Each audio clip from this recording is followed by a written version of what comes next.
అందరికీ నమస్కారం. చాలామందికి ఒక డౌట్ ఉంది. నన్ను కొద్ది రోజులుగా అడుగుతున్నారు. ఆయిల్ పుల్లింగ్ అనేది బ్రష్ చేసుకోక ముందు చేయాలా? బ్రష్ చేసిన తర్వాత చేయాలా అని.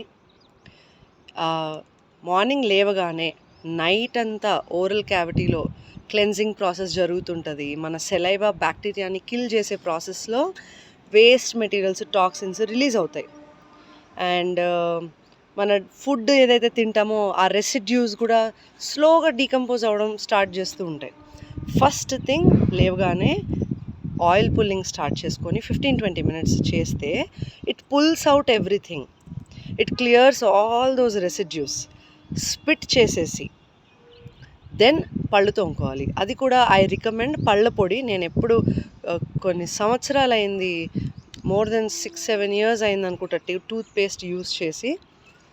అండ్ నా టీత్ ఎప్పుడు షైనీగా ఉంటాయి. నేను కెమికల్స్ అసలు యూస్ చేయను. టూత్ పేస్ట్‌లో చాలా కెమికల్స్ ఉంటాయి.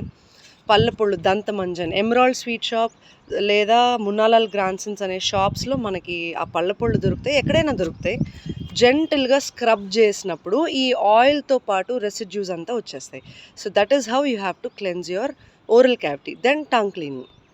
ఇది మొత్తం చేస్తేనే మౌత్ అనేది క్లీన్‌గా ఉంటుంది. అండ్ ఇంకొకటి అంతే.